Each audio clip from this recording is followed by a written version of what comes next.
Durante sua live semanal, a deputada federal Bia Kicis relatou os movimentos no parlamento em torno da indicação do advogado de Lula ao Supremo Tribunal Federal.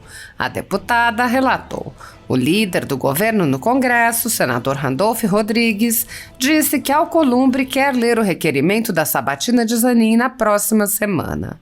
Bia Kicis contou que, se houver acordo entre os membros da Comissão de Constituição e Justiça do Senado, a votação da sabatina pode até ocorrer no mesmo dia da leitura do requerimento.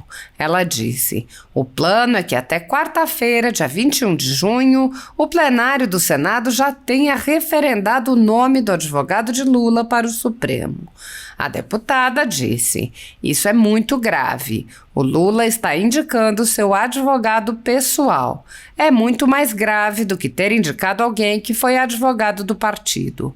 Advogado dele, advogado de defesa nos processos dele da Lava Jato. Que isenção pode ter uma pessoa dessas? Bia Kicis citou o jurista Ives Gandra Martins para dizer: uma coisa é ser excelente advogado, outra coisa é ser notável como jurista. Infelizmente, há muito tempo os ministros do STF não são indicados por esse critério, que virou um mero adorno na Constituição, infelizmente. A deputada lamentou: acho muito difícil ele não ser aprovado. O Senado não vai fazer o seu papel. Eu não acredito que vá fazer o seu papel. O senador Davi Alcolumbre, que agora parece tão apressado, esperou cerca de 5 meses para marcar a sabatina do ministro André Mendonça quando ele foi indicado pelo ex-presidente Jair Bolsonaro. A concentração de poderes nas mãos de poucos senadores vem levantando questões sobre a representatividade do Senado, já que o colegiado pode ser ignorado pela vontade de um único senador, como ocorreu na Comissão de Constituição e Justiça e como ocorre com os pedidos de impeachment dos ministros do Supremo Tribunal Federal. Embora a apreciação dos pedidos seja responsabilidade do Senado Federal, os presidentes vêm impedindo qualquer apreciação pelo colegiado e empilhando os pedidos em suas gavetas. Sem controle externo, alguns ministros do Supremo agem ao arrepio da Constituição. Em inquéritos secretos, o ministro Alexandre de Moraes, por exemplo, promove uma aberta perseguição a adversários políticos. Em um desses inquéritos, a sede da Folha Política foi invadida e todos os equipamentos foram apreendidos, inclusive celulares e tablets dos sócios e de seus filhos. O inquérito foi arquivado por falta de indícios de crimes, mas os dados sigilosos foram compartilhados com outros inquéritos abertos de ofício e com a CPI da pandemia, que compartilhava dados sigilosos com a velha imprensa. Sem justificativa jurídica, o ministro Luiz Felipe Salomão, ex-corregedor do TSE, confiscou toda a renda da Folha Política e de outros sites e canais conservadores para impedir suas atividades. A decisão teve o aplauso e o respaldo dos ministros Luiz Roberto Barroso, Alexandre de Moraes e Edson Fachin. Há mais de 23 meses, toda a nossa receita é retida sem qualquer justificativa jurídica. Se você apoia o trabalho da Folha Política e pode ajudar a impedir o fechamento do jornal, doe qualquer valor à empresa Raposo Fernandes através do Pix, utilizando o QR Code que está visível na tela ou o código ajude@folhapolitica.org. Caso não utilize Pix, há a opção de transferência bancária para a conta da empresa Raposo Fernandes, disponível na descrição deste vídeo e no comentário fixado no topo. Há 10 anos, a Folha Política vem mostrando os fatos da política brasileira e dando voz a pessoas que o cartel midiático quer calar.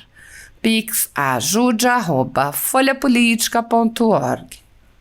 Bom, o líder do governo no Congresso, senador Randolph Rodrigues, disse que o presidente da CCJ, senador Davi Alcolumbre, deseja ler o requerimento da sabatina de Cristiano Zanin para o STF na próxima semana. De início, seria apenas a leitura do requerimento da sabatina. Contudo, caso aconteça um acordo entre os membros da CCJ, a votação da sabatina acontecerá no mesmo dia. O plano, segundo Randolph, é que até quarta-feira, dia 21 de junho, o plenário do Senado já tenha referendado o nome do advogado de Lula para o Supremo.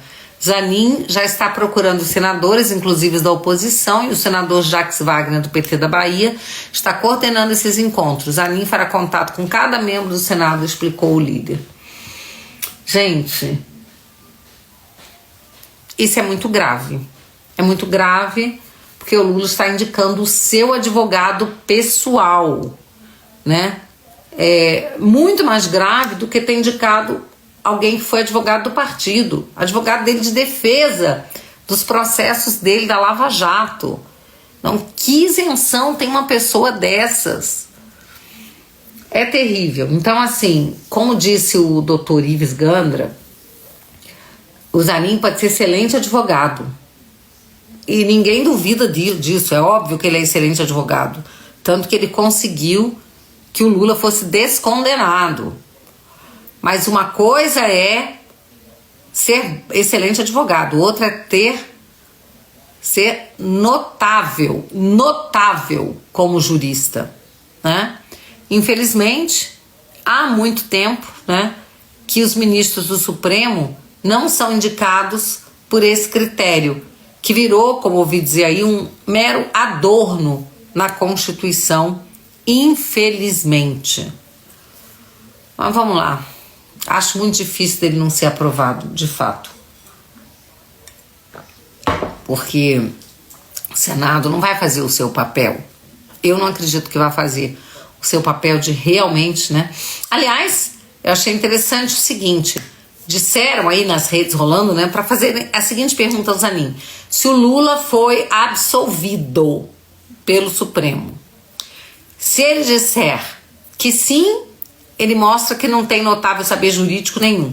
E se ele disser que não, ele acaba com a tese do PT sobre a descondenação do Lula. Então eu acho que realmente os senadores devem perguntar isso a ele. É claro que será um senador da oposição que fará essa pergunta. Temos que ver quem são os senadores da oposição que fazem parte da CCJ.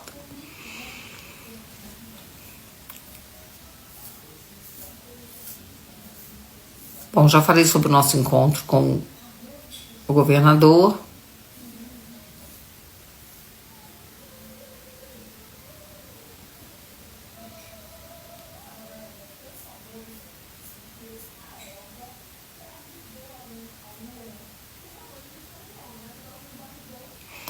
Bom, mais uma vez acabou sem definição a tentativa do STF em julgar o caso referente ao marco temporal para a demarcação de terras indígenas. Esse assunto é super importante. Na sessão de quarta-feira, a Corte retomou o julgamento.